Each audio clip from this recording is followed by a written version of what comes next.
Vous écoutez Samedi de lire avec l'auteur invité d'Amélie Boivin-Enfield. J'ai toujours accompagné mon auteur invité de cette semaine, Sophie Rondeau. Et Sophie, j'aimerais te demander comment tes enfants voient ça d'avoir une maman qui est auteure? Ben eux, ils ont jamais rien connu d'autre. Fait que c'est comme normal.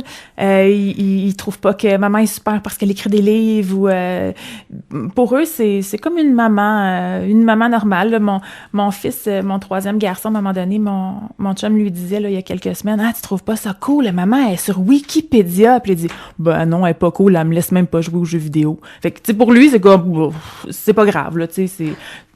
Fait qu'ils se rendent pas compte là de ça. C'est sûr que des fois leurs amis vont leur parler de mes livres, mais il y a comme pas de, c'est pas la grosse affaire là. Ah non? Du tout, non. Non, mais ça doit être drôle quand même. Tu te promènes dans l'école puis tu vois un livre de ta mère qu'une jeune fille est en train de lire. Ça doit être un peu spécial. Ben pour eux c'est vraiment normal. Mon fils en 4e année, toutes les filles de sa classe ont lu mes livres. Je leur ai donné une série de livres. Ils ont toutes lu, mais c'est comme c'est normal. Toutes les filles l'ont lu puis il y a rien là.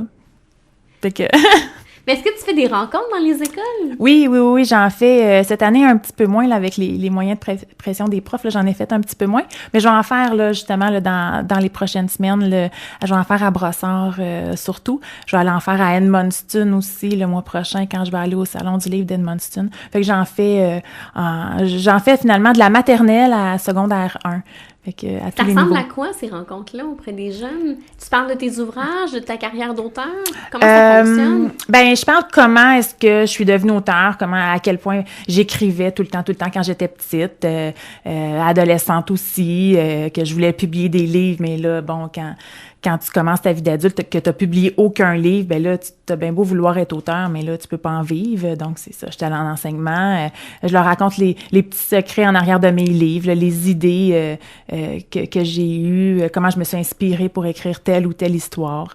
Puis, ils ont tout le temps plein de questions, là, dépendamment des âges. Les questions sont très variables. Puis, c'est vraiment super le fun. Là. J'aime beaucoup aller rencontrer les enfants. Ouais. T'as toujours rêvé de vouloir être auteur?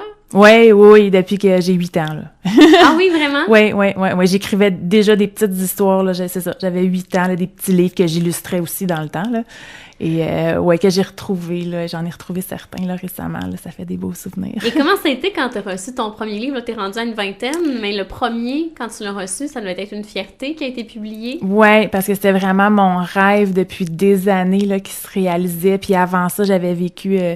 je devais avoir une nouvelle littéraire qui devait être publiée dans une revue, puis je pense que la revue a fait faillite. En tout cas, je sais pas, elle a jamais paru le mois où est-ce que ma nouvelle devait être publiée. La revue a arrêté de paraître. Puis j'ai jamais su ce qui était arrivé. Par la suite, j'avais envoyé aussi un roman à 20 maisons d'édition et j'ai reçu 20 refus. Fait que ça a été comme plusieurs refus, plusieurs moments pas trop agréables pour enfin avoir mon livre qui était publié. Là, la première fois, j'avais 26 ans. Fait que c'était... Je pleurais, là. C'était vraiment mon rêve qui se réalisait, là. Et ouais. qu'est-ce que tu dirais aux jeunes qui voudraient être auteurs puis qui, des fois, se découragent un peu de commencer à écrire automatiquement, dans le fond? Ben, oui, d'écrire, ben, si tu veux devenir... oui, si tu veux être auteur, il faut que tu écrives. Tu sais, des fois, j'aimerais ça, écrire une histoire. Ben oui, mais commence, là, écris-en, là. Puis j'ai commencé des centaines de débuts d'histoires qui ont rien donné, puis c'est pas grave. Juste se pratiquer, puis lire beaucoup aussi, là, ça donne des idées. Tu sais, même moi, là, des fois, je vais lire des livres, puis je vais dire, ah oui, OK, j'aimerais ça, écrire comme ça, puis ah oui, il amène son intrigue de telle façon, il décrit ses personnages d'une façon que j'aime vraiment beaucoup. Fait qu'encore aujourd'hui, mes lectures peuvent m'inspirer. Fait que c'est ça, de lire, d'écrire, puis ben de persévérer, c'est surtout ça. Et tantôt, tu parlais du travail, justement, avec l'éditeur. Comment c'est pour toi, le travail avec l'éditeur? Est-ce que tu trouves ça difficile de retravailler tes ouvrages? Non, je trouve pas ça difficile. Des fois, c'est de me remettre dans l'histoire quelques mois plus tard parce que le travail avec la maison d'édition, des fois, ça va s'échelonner sur plus que 6 mois. Fait que ça fait longtemps, d'une certaine façon, que tu sais, que t'as écrit cette histoire-là. Fait que là, te remettre dans le bain. Mais bon, c'est peut-être pas le bout que je trouve le plus agréable, mais je vois la différence entre le texte de départ puis le texte, le livre, là, final, là, il y a vraiment beaucoup d'amélioration, là, ouais. Ça prend de l'humilité quand même, je pense, pour cette étape-là. Oui, ben oui, parce que c'est ça. Puis même en étant prof de français, je fais plein de fautes. Puis oui, des fois, je me rends pas de compte. J'écris des anglicismes. Puis oui, des fois, je me rends compte que, ça, si j'avais peut-être pas raison de mettre ça. Fait que, mais j'ai une super belle relation là, avec mon éditrice, avec mes éditrices. Là, je les trouve super gentilles. Puis on a des belles conversations. Puis je comprends leur point de vue quand elles disent, ben ça fonctionne pas. Ou ça, faudrait retravailler ça. Ah, OK, je comprends. Est-ce qu'éventuellement, tu aimerais ça écrire un roman pour adultes? Peut-être, je le sais pas. Pour l'instant, vu que mes périodes de concentration sont comme assez limitées, là, je peux pas dire je vais écrire 7-8 heures d'affilée là que puis je pense que pour écrire peut-être un livre pour adultes qui est plus long, ça me demanderait des périodes de concentration, c'est ça, plus longues, puis là, j'ai pas ça. Puis aussi le fait que, j'enseigne, puis des fois, j'ai des rushs de correction. Quand mes élèves font des productions écrites, c'est ça prend des heures et des heures et des heures de correction. Fait que là, je laisse mon roman de côté. Fait que avant de me remettre dedans, c'est ça. J'ai l'impression que pour l'instant, là, je suis pas capable. Peut-être éventuellement, mais de toute façon, j'aime ça écrire pour les jeunes. Fait que je sais pas qu'est-ce qu'il y aurait de plus à écrire pour les adultes. Je vois pas la littérature jeunesse comme une étape dans ma vie d'auteur. J'aime ça écrire pour les enfants. Je trouve que c'est un super beau public. Puis pour l'instant, c'est ça. J'écris pour eux autres, puis j'aime ça. Et est-ce que tu es une grande lectrice?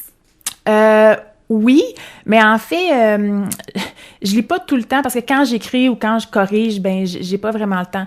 Mais je vais lire de manière un peu boulimique, là.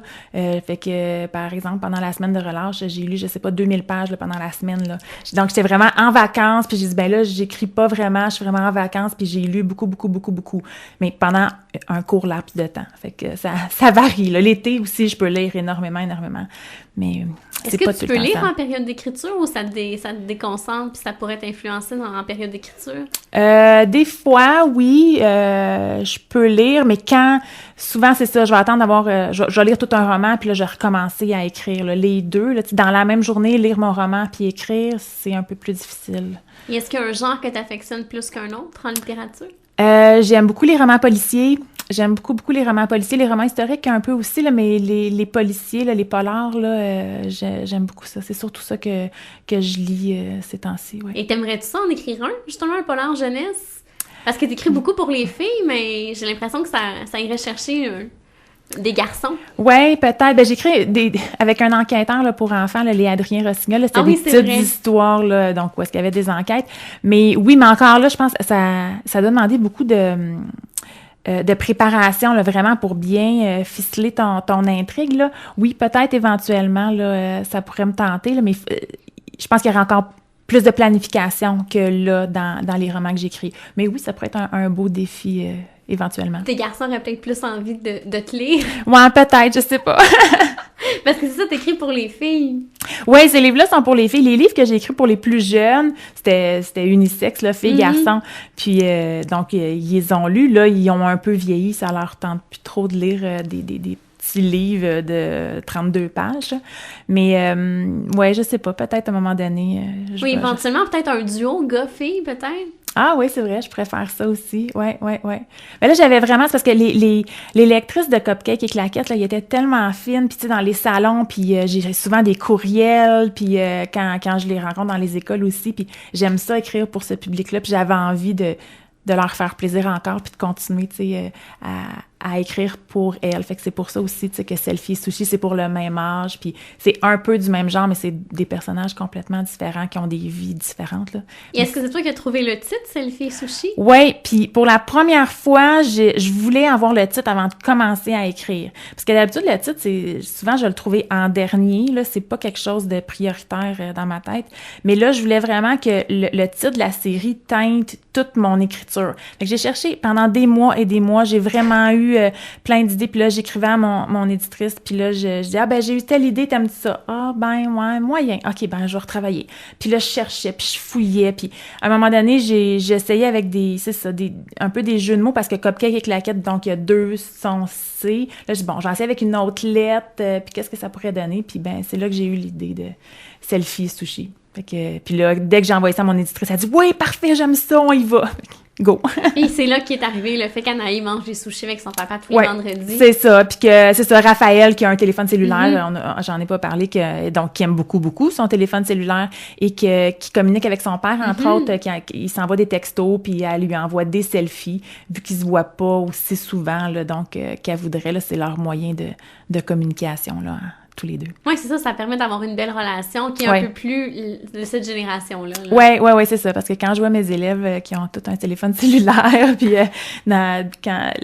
dans la place de l'amitié, là, qu'on appelle, là, qui est proche des casiers, quand je vois tous les jeunes sur leur téléphone, puis qui se prennent en photo, puis qui textent, puis ils en ont tout le temps un, fait que c'est ça. Fait que là, Raphaël est comme eux autres. Mais est-ce qu'ils ont le droit à l'école d'avoir des téléphones cellulaires? Ça, je me demandais. Ben, pas dans les classes. Okay. Mais bon, je les vois dans leur poche de jeans, là. Je sais qu'ils souvent, ils l'ont avec eux. Mais c'est ça, au rez-de-chaussée, parce qu'il y a les casiers sur l'heure du midi, ils ont le droit. Fait que là, ils l'ont, mais ils l'ont pas mal tout ça. Et il y a quand même un règlement dans les classes, ils n'ont pas le droit d'avoir leur cellulaire. Fait que si ça sonne ou si je les vois lire des textos, ben je ramasse le téléphone cellulaire. C'est une gestion qui est différente qu'auparavant, hein? Ouais. Puis il y a aussi beaucoup de cas de plagiat aussi avec des téléphones cellulaires. Fait que ça, c'est ça. Pendant les examens, il faut vraiment que je sois très, très, très attentive.